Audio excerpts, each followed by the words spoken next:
This is the darkest place in America. Every morning, the girls line up to receive birth control pills. They were all lured here under false pretenses. Once inside, the girls have no choice but to obey. Otherwise, they'll face a special punishment. Their families can't find them at all, because the man behind it all is none other than the local police chief. The girls line up to receive a pregnancy test, but Lena, the newcomer, has no idea how to use it. You pee on it.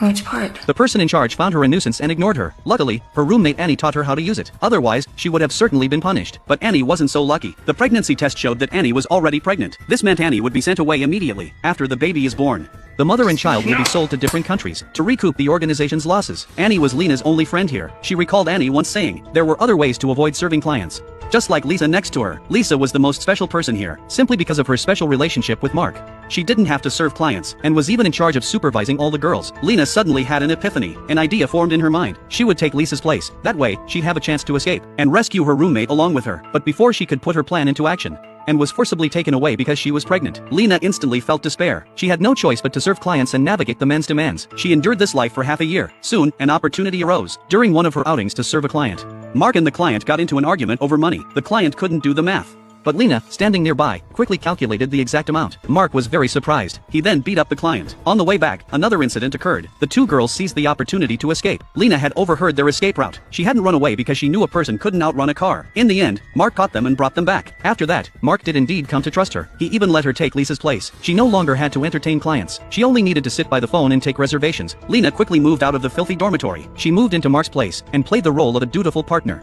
tending to Mark's daily needs with care. But she knew that wasn't nearly enough, so she continued to build his trust. After a full year, she finally convinced Mark to betray the boss. Taking advantage of the chief's moment of relaxation, Mark took care of him with his own hands.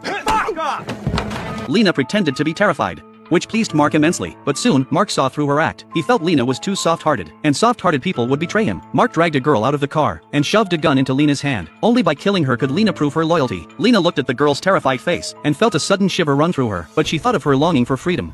So she closed her eyes and pulled the trigger. But there were no bullets in the gun. It was just Mark's test. Soon, an opportunity to escape arose. Mark had left his flower snorting tool on the table. Lena grabbed the insecticide and sprayed it inside. When Mark returned, he grabbed the tool and took a snort. Mark passed out almost immediately, after confirming it was safe. Lena took the anesthetic from the fridge, and headed straight for the facility wherein was being held. The guard let his guard down the moment he saw her. Lena seized the opportunity to jab the syringe into his neck. She found Anne and prepared to take her away, but and grabbed her. She couldn't bear to leave her newborn child behind. Lena said there was nothing she could do. The baby would be sold by the organization the moment it was born. There was no way to find it, and had no choice but to follow Lena and escape. The two drove off in the base's van, driving nonstop for 2 days and 2 nights, only after confirming they had completely escaped the organization's reach. Did they dare to stop and rest? Lena found a payphone by the roadside. For the first time in 2 years, she finally dialed her family's number.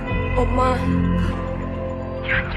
And then, if you follow me and like the video, you will get part 2.